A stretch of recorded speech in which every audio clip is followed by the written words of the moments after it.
सीधे चलेंगे जहां सीएम डॉक्टर मोहन यादव संबोधित कर रहे हैं। और इसी के अंदर 5 तत्व प्रधान है, लेकिन चारों तत्व उसके अंदर मिलते हैं।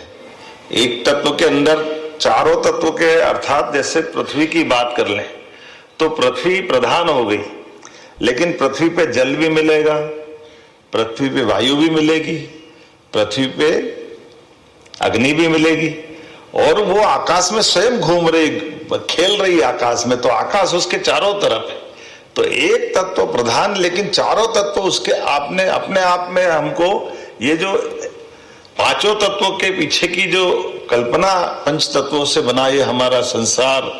हमारे शरीर के अंदर के हिस्से में भी, तो एक दूसरे के साथ जो हम अपने इस रिश्ते को बनाते हैं, ये अगर अपन आज के इस दौर की दृष्टि से देखें, प्राचीन कई प्रकार की चीजों के लिए मैं पीडब्ल्यूडी डिपार्टमेंट को, आईबीसी को, ग्रीन बिल्डिंग से जुड़े हुए इस महत्वपूर्ण विषय के लिए आपको बधाई देना चाहता हूं। कुछ उदाहरण भी मैं आपके सामने देना चाहूंगा। जैसे जीपीएस तो अभी बना है,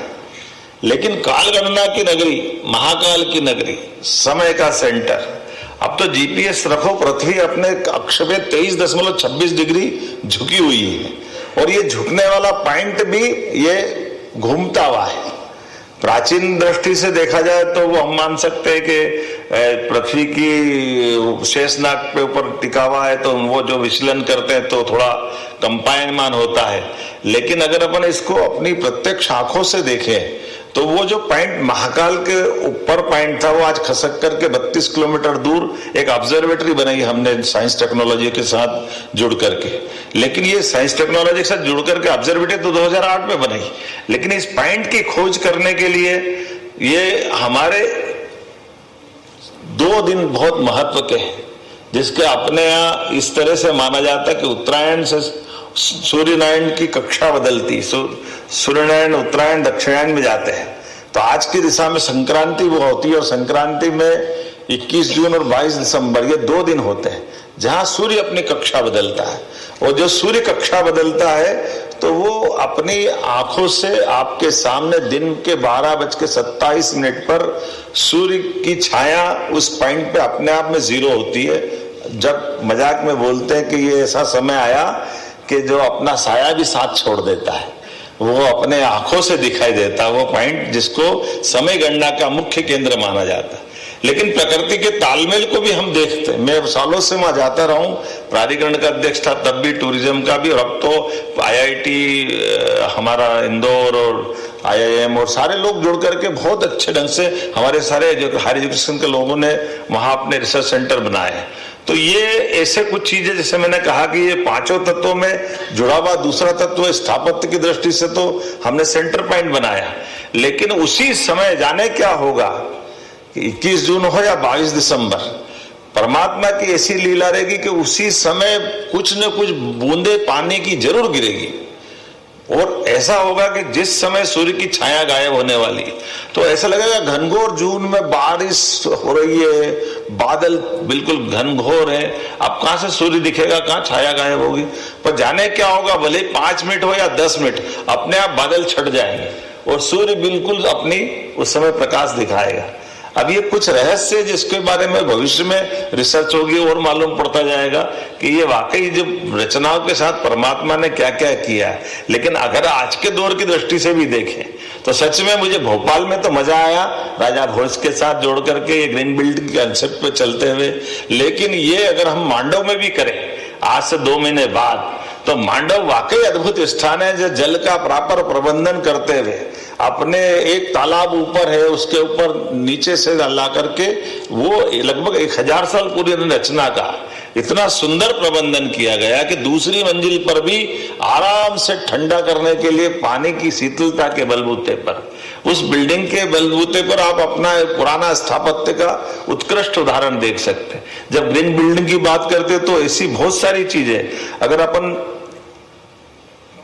मैं गया हूं उस स्थान पर, श्रृंगेरी है, श्रृंगेरी शंकराचार्य से जुड़ा हुआ स्थान है, तुंगभद्रा नदी के किनारे एक मंदिर बना हुआ है, उस मंदिर की विशेषता है कि उसमें 1 2 3 4 6 इधर 6 इधर 12 राशियों के उसमें मंदिर बने हुए, बीच में भोलेनाथ बैठे हैं। लेकिन 12 ही राशि में तुंगभद्रा के किनारे होने के कारण से सूर्य की पहली किरण जैसे ही, मान लो अभी सूर्य सिंह राशि में चल रहा है, तो सूर्य की पहली किरण अपने आप सूर्य राशि में सूर्य मंदिर में ही जाएगी और सिंह राशि के जहां पड़ी वहीं पे किरण पड़ेगी, और जैसे ही बदल जाएगी तो दूसरे पे आएगी। अब ये दोनों का तालमेल इतना सुंदर है कि ये कैसे होता है, क्यों होता है, वास्तव में वो साइंस है। लेकिन ये जो बनी हुई रचना है, ये स्थापत्य के उत्कृष्ट उदाहरण है, जिनके बलबूते पर हमारा प्राचीन ज्ञान विज्ञान को आज भी हम स्मरण करते तो आनंद आ जाता है। अब आज के दृष्टिकोण से ही देखें, ये अभी तो हमारी वो पीढ़ी है जिसने अपने घट्टे के चूने से मकान बनते हुए देखे और भी प्रकार से देखे। लेकिन ये आज से पहले अगर अपन देखें तो निर्माण को लेकर के जिस प्रकार से ये सीमेंट जब नहीं आई थी, तो किले बनाने के लिए वही गोंद, सरेस, लोहा चूने के साथ मिक्स करते हुए उसके अंदर चमड़ा डाल देते और मजबूत करना तो उसके घट्टे के साथ जोड़ते हुए जिस ढंग की उसका पेस्ट बनाते थे कि तोप के गोले का भी असर नहीं होने वाला है। और आज हमारे बीच में आज के समय में भी इस बात की आवश्यकता है, जिस बात की हम बात कर रहे हैं कि अनावश्यक रूप से हमारा पैसा क्यों बिगड़े, और सही साठ तरीके से अपना अगर रुपये का सही सदुपयोग करना है तो जितने प्रकार से प्राकृतिक रूप से हम उन सारी चीजों का लाभ ले लें, उसी आधार पर ये जो हमारी कंसेप्ट में माननीय मोदी जी के लिए जोरदार अभिनंदन करें, जिन्होंने प्राचीन ज्ञान के साथ वर्तमान विज्ञान के आधार पर एक आंदोलन का स्वरूप बनाया है कि हाँ, हमारे बीच आज इस बात की आवश्यकता है कि प्रकृति के साथ जीना सीखे, प्रकृति के साथ हम चले। और ये पुरानी वास्तुकला, नगर नियोजन यंत्र,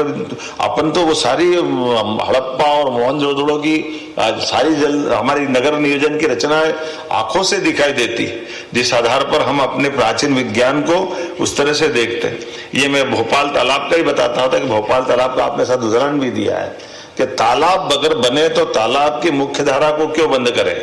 मुख्य धारा लास्ट में रख दो तो पानी का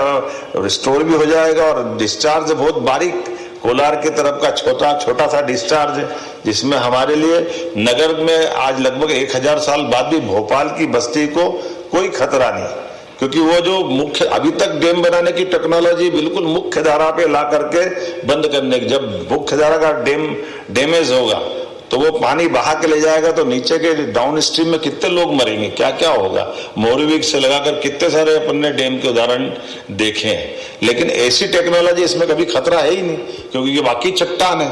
पानी आने तो इतना आ रहा है और जितना चाहिए लेवल मेंटेन करना, तो बाकी का डिस्चार्ज कंट्रोल कर लो। तो ये जो छोटे छोटे उदाहरण है, लेकिन अद्भुत उदाहरण है। अकेले उज्जैन के अंदर देखता हूँ महाकाल बाबा की नगरी में, तो उज्जैन में पीछे से क्षिप्रा जी जाती है। क्षिप्रा जी के समय विक्रमादित्य के काल में उन्होंने एक रचना बनाई, और रचना की एक तो क्षिप्रा जी की खुद की भी धारा ऐसी बनाई कि जिसके आधार पर वो ऐसा लगता है जैसे कमर में पट्टा लपेटते हैं, ऐसे पूरी चारों तरफ क्षिप्रा जी जाती, और उनके आधार पर उनकी रचना ऐसी है जैसे हमारे लिए अगर लघु रूप से भारत के अंदर देखना चाहे तो अपने को वहां दिखाई देगा कि जैसे भगवान के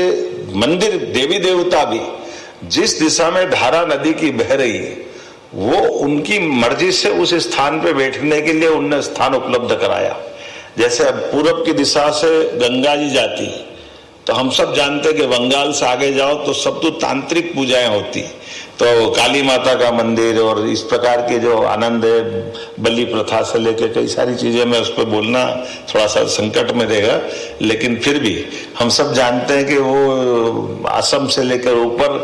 तो ऐसे कैसे उज्जैन में अगर ये तांत्रिक पूजा करना तो काल भैरव, गढ़कालिका, विक्रांत भैरव, जहाँ नदी की दिशा पूरब में है, ये उधर ही बैठे हुए सारे देवता है। तो जहां नदी की धारा वहां देवता का स्थान, और अगर सात्विक पूजा करना है तो महाकाल की साथ हमारी हरसिद्धि माता की पूजा, सिंहस्थ के दरमियान जहाँ दर्शन करना, वो उत्तर दिशा नदी में बहती, वो सात्विक पूजा है। जहाँ नवग्रह मंडल बैठना, वहाँ अपने आप में नदी की दिशा पूरब से आते हुए पश्चिम की तरफ जाने का रास्ता, वहाँ विक्रमादित्य ने नवग्रह बिठाए। और खगोल की दृष्टि से मंगल की बात करते हैं कि अतीत के काल में जब नवग्रह की रचना हो रही थी, तो नवग्रहों की रचनाओं के समय पृथ्वी पर एक उल्कापात हुआ, और उल्कापात होने से उज्जैन अपने वो केंद्र बनता है ऐसा मानते, पता नहीं उस काल में क्या होगा, लेकिन वो उल्कापात के कारण पृथ्वी से एक टुकड़ा निकला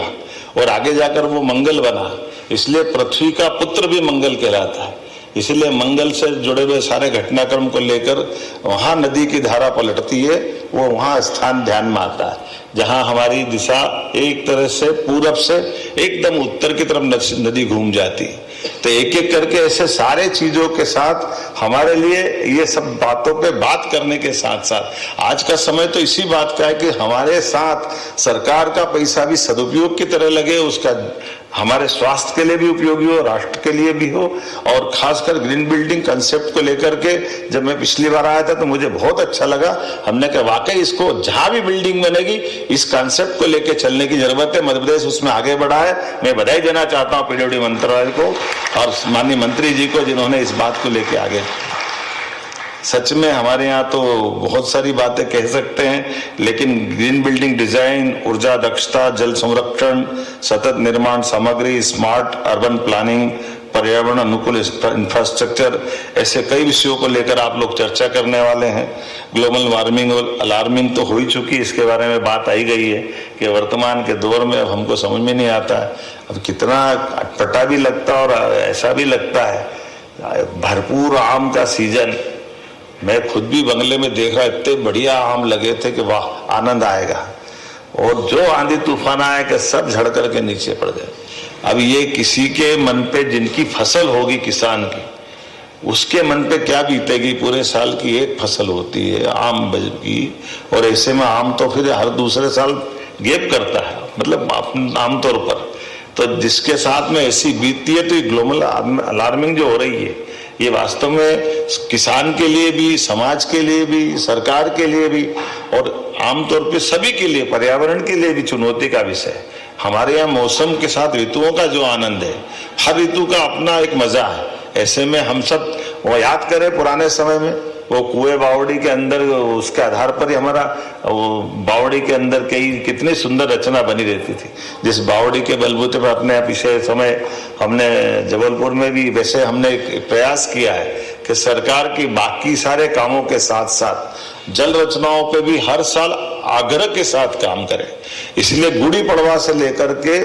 अब गंगा दशमी तो 25 मई की है, लेकिन हमने कहा कि 30 जून तक हर साल 3-4 महीने जल रचनाओं पे काम करें। उसमें प्राचीन जल रचनाएं भी है, नहर, नदी, तालाब, नए कुएं, सब प्रकार के प्रबंधन पर, क्योंकि हमारे सरकार की व्यवस्थाओं के लिए, और मुझे खुशी भी है, इसलिए अभी देश के अंदर में माननीय मोदी जी के आग्रह पे काम चल रहा है, लेकिन नंबर 1 पे मध्य प्रदेश है जो सबसे तेज गति से काम कर रहा है लगातार, राज्य स्तर पे भी और जिला स्तर पे भी। खंडवा हमारा पूरे देश में फर्स्ट आया, बड़वानी हमारा सेकंड आ रहा है, इसी प्रकार से मध्य प्रदेश नंबर 1 पे जा रहा है। ऐसे कई कामों में, जैसे हमने विभाग के नाते से आज पीडब्ल्यूडी विभाग ने इस दिशा में अपने कदम बढ़ाया, और अध्यक्ष जी ने सही कहा, इतना बढ़िया गैदरिंग और इतने सारे लोग, तो मुझे लगता है कि अपना कार्यक्रम आपने कहा कि ये हमारे लिए भी गरिमा और गौरव देने वाला है। अध्यक्ष जी आपका भी अभिनंदन, मैं आपका अभिनंदन इस नाते से भी करता हूँ,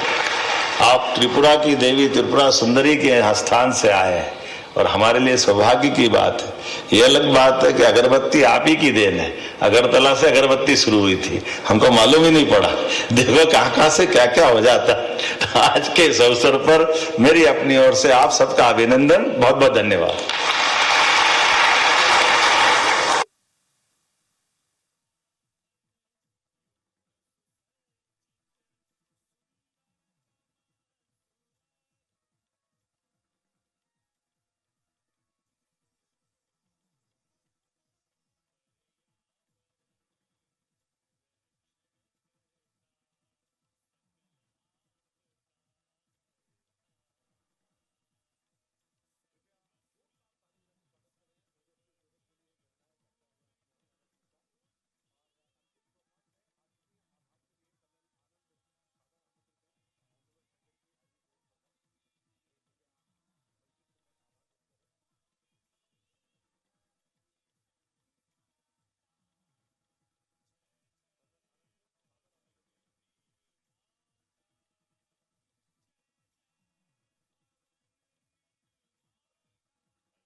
are coming in MP, metro, highway, water supply. Sir, your gracious presence today has greatly inspired all of us. We will be